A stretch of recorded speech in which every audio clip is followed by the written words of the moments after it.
Pemirsa, tadi malam koalisi Prabowo Subianto sudah resmi mengusung Gibran Rakabuming Raka sebagai cawapres yang membuktikan bahwa putusan MK terkait dengan batas minimal usia capres-cawapres secara nyata memuluskan langkah putra sulung presiden ikut kontestasi Pilpres.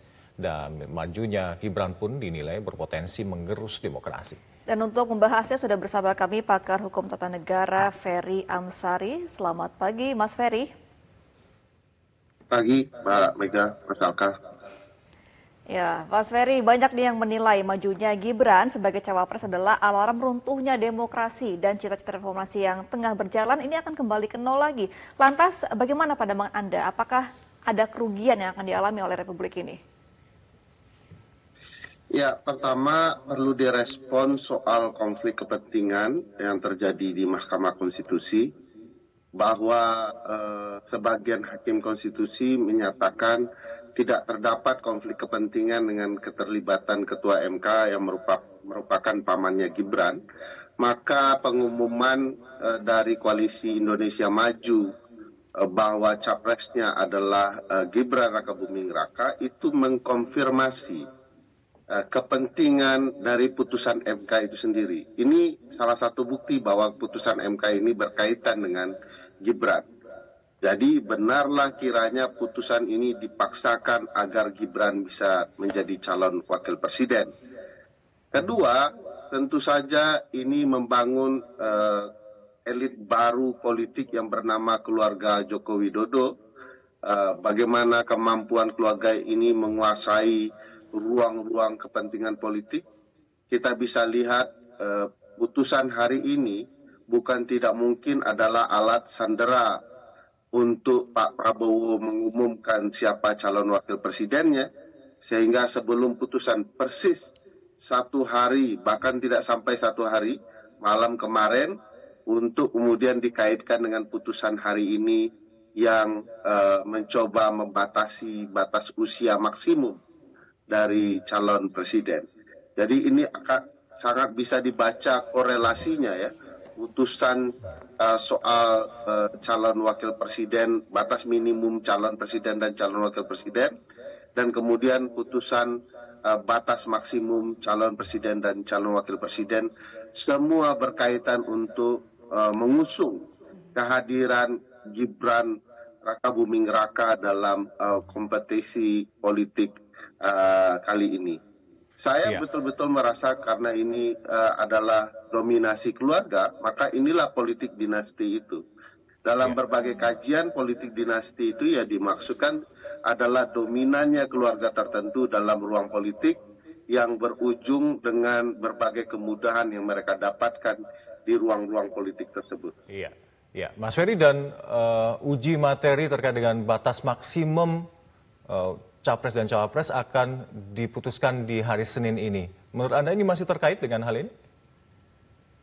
Iya, setidak-tidaknya akan ada orang-orang yang mengasumsikan bahwa putusan hari ini merupakan ancaman, quote and quote ya, bagi Koalisi Indonesia Maju jika tidak mencalonkan Gibran, maka bukan tidak mungkin akan ada zero sum game. Prabowo pun tidak bisa maju. Itu sebabnya bisa dilihat bagaimana kesepakatan Koalisi Indonesia Maju hanya berbilang beberapa hari dengan putusan hari ini. Saya yakin asumsi ini bukan tidak mungkin benar ya, dan bisa saja bahwa Pak Prabowo dan lain-lain terancam dengan putusan Mahkamah Konstitusi yang akan bacakan hari ini. Jadi bisa kita lihat bagaimana politik transaksional terjadi dalam beberapa hari belakangan ini dengan memanfaatkan Mahkamah Konstitusi yang merupakan ketuanya merupakan pamannya Gibran Rakabuming Raka. Mas Ferry, kita coba kerucutkan ke sosok Gibran saat ini. Mana yang menurut Anda lebih dominan dari sosok Gibran? Gibran yang membawa efek elektoral bagi Prabowo atau justru Gibran yang dengan stigma politik dinastinya yang melekat pada sosok Gibran ini? Saya pikir publik luas tidak nyaman ya dengan kehadiran dinasti politik, sosok-sosok yang menerobos ruang-ruang kesepakatan internal partai politik sehingga dia tampil dominan. Saya meyakini bahwa ini akan berdampak negatif kepada dampak elektoral kepada Pak Prabowo.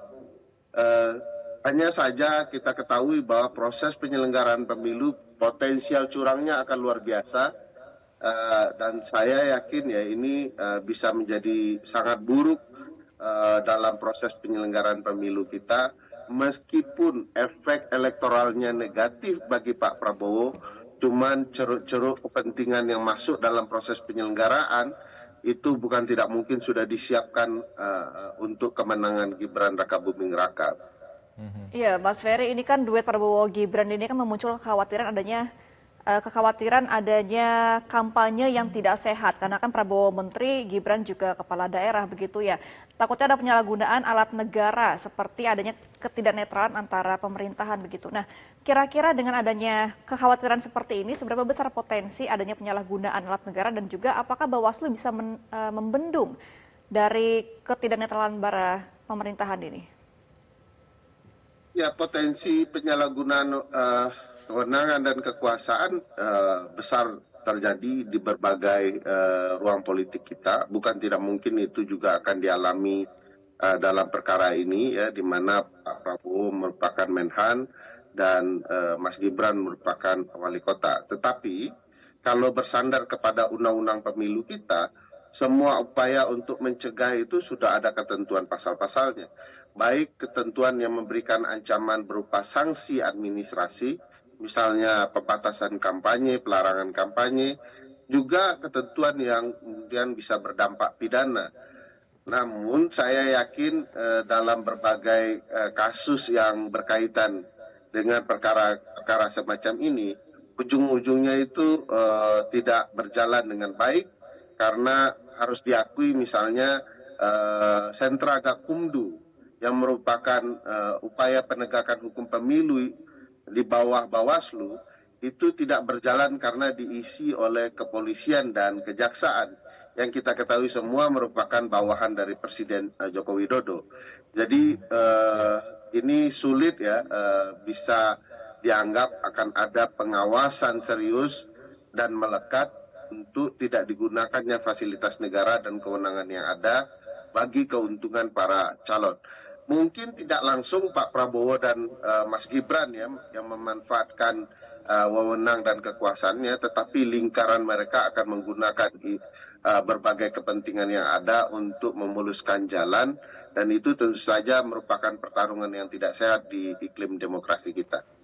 Iya, Mas Ferry, marwah Mahkamah Konstitusi kita tahu semua sudah diragukan saat ini. Untuk terkait dengan hari ini, putusan terkait dengan judicial review batas usia maksimal, nanti apakah akan bisa netral ataukah mungkin MK nanti bisa memutuskan dengan adil, mengingat jika ada sengketa pemilu MK adalah pintu terakhir penentu pemenangan dari Pilpres?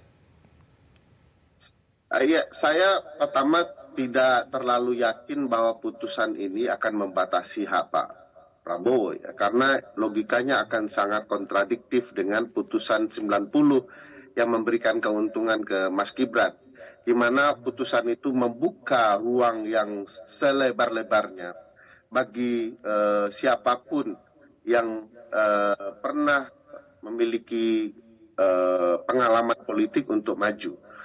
Dan aneh kalau kemudian mereka membatasi batas maksimum. Karena tentu saja bicara pengalaman dan ruang politik tertentu yang pernah dirasakan calon berusia jauh lebih matang akan membalikkan ya, argumentasi putusan 90. Oleh karena itu agak mustahil ya Pak Prabowo dihalangi, tetapi dugaan bahwa putusan ini semacam ancaman bagi Pak Prabowo sangat memungkinkan. Oleh karena itu nanti setelah Mas Gibran diumumkan, bertambah yakin bahwa tidak mungkin ini akan membatasi Pak Prabowo ya, karena tentu saja itu akan merugikan Gibran Rakabuming Raka untuk melaju dalam pemilu 2024 ini. Semakin kental ya nuansa bagaimana Mahkamah Konstitusi betul-betul telah menjadi Mahkamah Keluarga yang kemudian mengkhianati konstitusi kita. Iya, Mas Ferry kemudian berbicara mengenai pencalonannya Mas Gibran ini dengan Prabowo. Kan Gibran ini masih menjadi kader PDIP.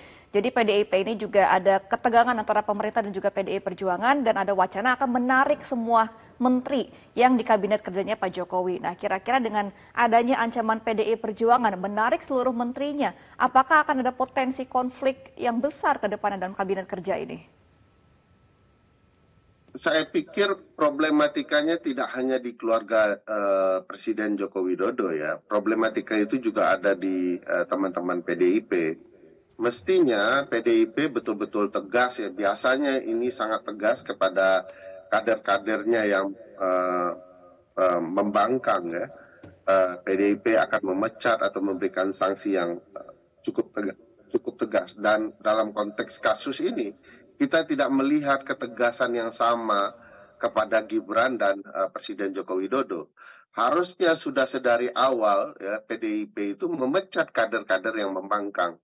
Bahkan sulit membantah relasi dibukanya jalan Gibran ini ke arena elektoral yang sangat besar tanpa keterlibatan Pak Presiden Joko Widodo. Pak Presiden bisa membantah, tapi saya yakin kita semua tahu bahwa ini keterlibatan Presiden. Kalau bukan anak Presiden, tidak mungkin Mas Gibran akan melaju sepesat ini. Apa prestasinya, apa pengalaman politiknya yang kita tahu semua masih di batas bawah yang menurut saya sangat rendah untuk bisa dicalonkan menjadi calon wakil presiden. Nah, ini yang tidak terlihat dari PDIP. PDIP seperti layu ya dalam kasus ini, dan mestinya memang ada ketegasan yang paripurna sehingga menunjukkan taji PDIP seperti biasanya. Problematika lainnya adalah ketidaksadaran Mas Gibran dalam ruang politik bahwa dia dielu-elukan, diposisikan sebagai calon wakil presiden merupakan ketidaksadaran cara berpolitik yang dewasa ya. Walaupun secara politikus tampilannya yang kaku ya tenang begitu ya, itu memberikan dampak tersendiri bagaimana dia merespon ruang politik yang kian memanas. Tetapi sekali lagi dia masuk ke jalur yang tidak lumrah ya, yang mestinya dia sadar bahwa ini bukan hak konstitusionalnya. Saya melihat kepahaman konstitusi kita itu kan memberikan setiap orang untuk berpartisipasi dalam pemerintahan. Tetapi juga ada pembatasan selama kemudian dibatasi oleh undang-undang sebagaimana dimaksud pasal 28J Undang-Undang Dasar, maka itu adalah pembatasan yang sah, yang konstitusional. Tetapi Gibran dan keluarganya menerobos batas-batas konstitusional itu dengan seolah-olah ya ini putusan yang dapat dijustifikasi bahwa putusan konstitusional karena diputuskan oleh Mahkamah Konstitusi. Baik, Mas Ferry, tadi Mas Ferry sempat menggarisbawahi terkait dengan kemungkinan besar penyalahgunaan wewenang, ada alat negara ini yang nanti diperkirakan akan bermain juga dalam penyelenggaraan pemilu. Seberapa besar ini memicu potensi konflik di pemilu 2024 nanti?